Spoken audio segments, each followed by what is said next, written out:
Hello, good morning, student. What is the sexual mode of reproduction? Okay, तो we have to start the sexual mode of reproduction class 10th.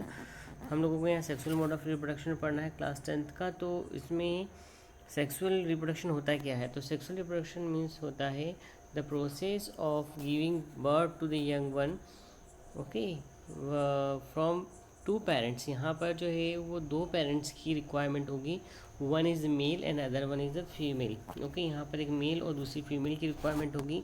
और फिर ये क्या करेगा कि zygote बनाएगा। दोनों ही क्या होंगे हमारे पास? गैमेट्स। ये क्या होंगे? Gametes.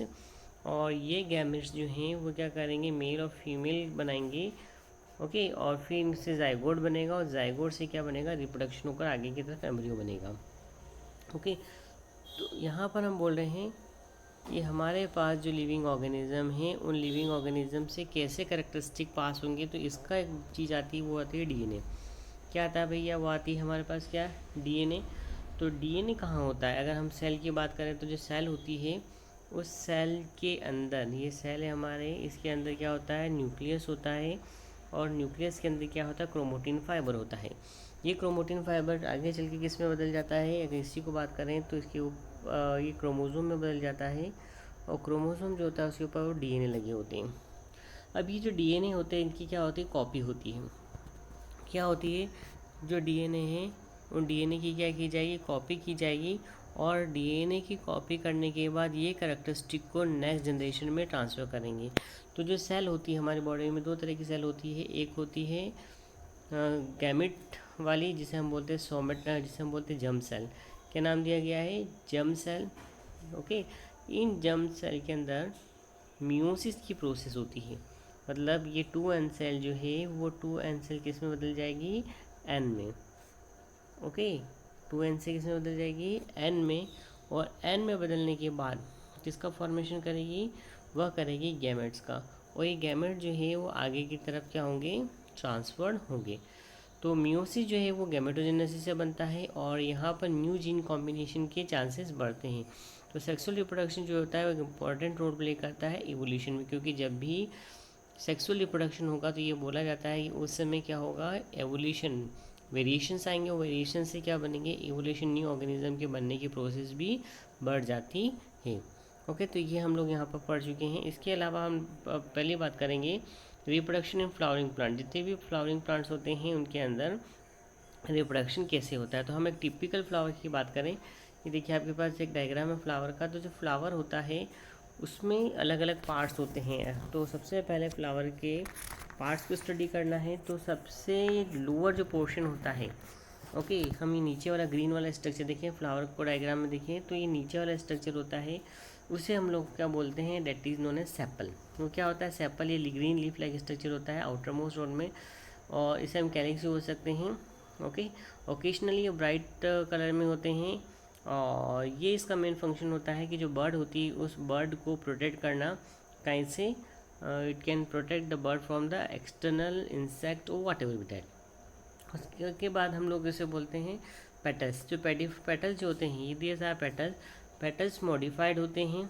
Okay, these are generally large bright colour में होते हैं। और इनको हम लोग बोल सकते हैं, ये पूरा जो एक होता है उसे हम लोग ब्राइट कलर जो बोल रहे हैं वो एक सिंगल इंसेक्ट जो होते हैं इसको सेपल्स बोलते हैं। और ये मेन काम करते हैं। ओके, सॉरी, ये सेपल्स के अंदर होते हैं। और अगर ये टुगेदर हैं, आस पास पूरे मिले हुए हैं, मतलब सिंगल है तो क्या कहला रहा है? पेटल्स कहला रहा है। पर ये बंच जो है, इस बंच को हम लोग क्या बोलते हैं? करोला। क्या बोला जाएगा? करोला।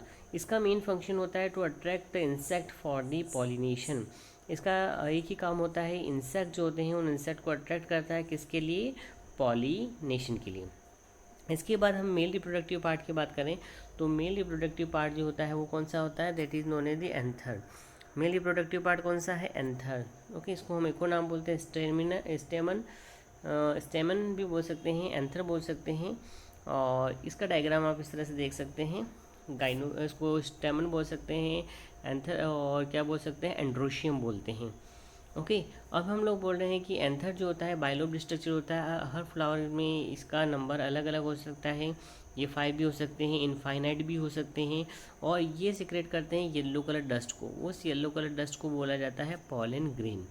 ये पॉलन ग्रेन जो होते हैं फीमेल की स्टिग्मा के ऊपर जाकर बैठते हैं, जो कि फर्टिलाइजेशन करने में हेल्प करते हैं। ओके इसके बाद नेक्स्ट स्ट्रक्चर की बात करें तो देखिए नेक्स्ट स्ट्रक्चर कौन सा आता है, फीमेल स्ट्रक्चर। तो जो फीमेल स्ट्रक्चर होता है वो 3 पार्ट में डिवाइड होता है। अपर स्ट्रक्चर उसको हम क्या बोलते हैं, स्टिग्मा। बीच वाली जो होती है वो उसका स्टाइल, और नीचे वाली क्या होती है, ओवरी। हम ये बोल सकते हैं गाइनोशियम जो होता है, together they are called gynoecium. Flower के अंदर गाइनोशियम होता है, 3 पार्ट में डिवाइड होता है, style, stigma and ovary. Stigma के ऊपर पॉलिन ग्रेन आकर बैठते हैं। स्टाइल का कोई रोल नहीं होता है, और जो ओवरी होती है वो आगे चल के फर्टिलाइज होकर किसमें बदल जाती है, फ्रूट्स में बदल जाती है। जो ओवरी होती है उसके अंदर लोकाई या प्लेसेंटा होता है, जो कि नॉरिशमेंट प्रोवाइड करने में हेल्प करता है। तो this are the certain part of the flower. Flower की कुछ पार्ट्स ये हैं। ओके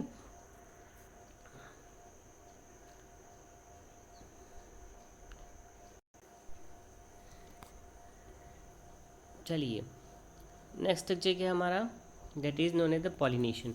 पॉलिनेशन क्या होता है, pollination is the transfer of pollen grain. यहाँ से पॉलिन ग्रेन का कहाँ पर जाकर, फीमेल के ऊपर। So the process of transfer of pollen grain from anther to stigma. Anther से लेकर स्टिग्मा तक पॉलिन ग्रेन का जो ट्रांसफरिंग होती है वो क्या कहलाती है, पॉलिनेशन। यहाँ पर जो डस्ट निकली वो डस्ट का क्या कहाँ जाना है, फीमेल के स्टिग्मा के ऊपर जाना है। This is known as the pollination. Pollination 2 तरह से होता है। पहला जो होता है उसे हम लोग बोलते हैं सेल्फ पॉलिनेशन, मतलब अगर फ्लावर के अंदर मेल और फीमेल दोनों ही रिप्रोडक्टिव ऑर्गन हैं तो वहाँ से वो इजीली पॉलिन ग्रेन को ट्रांसफ़र कर देंगे, और पॉलिन ग्रेन को ट्रांसफ़र करने के बाद क्या करेंगे, फर्टिलाइजेशन करेंगे। तो सेम फ्लावर में अगर हो रहा है, अगर वो सेम ब्रांच पर भी हैं तो भी क्या करेगा, वो सेल्फ पॉलिनेशन ही कहलाएगा। क्रॉस पॉलिनेशन का हम एग्जाम्पल देते हैं, transfer of pollen grain from anther to stigma of the other flower on the other plant. Other plant पे कोई अदर फ्लावर लग रहा है और वहाँ पर जो पॉलिनेशन हो रहा है that is known as the cross pollination. वो क्या कहलाएगा, क्रॉस पॉलिनेशन कहलाएगा। ओके क्रॉस पॉलिनेशन से एक अच्छा फ़ायदा मिलता है कि यहाँ पर वेरिएशंस आने के चांसेस मिलते हैं। बाकी सेल्फ पॉलिनेशन बार बार जाता है तो फ्लावर डिप्रेशन में चले जाएगा और हमारे पास आगे चल के सीड जो हैं वो अच्छे नहीं बन पाएंगे। ओके तो यहाँ पर 2 चीज़ है, pollination is transfer of pollen grain from anther to the stigma. अगर वो सेल्फ में होता है, एक ही के अंदर होता है तो सेल्फी पॉलिनेशन कहलाता है। अगर वो डिफर प्लांट्स के डिफरेंट फ्लावर में हो रहा है तो क्या कहलाएगा, क्रॉस पॉलिनेशन। नेक्स्ट वन है fertilization. What is fertilization? Fertilization is process of fusion of the male and female gametes. Male और फीमेल गैमेट्स का जो फ्यूज़न होता है वो क्या कहलाता है, फर्टिलाइजेशन कहलाता है। सो आई होप यू अंडरस्टैंड, आपको समझ में आया होगा। So like and share it. Thank you.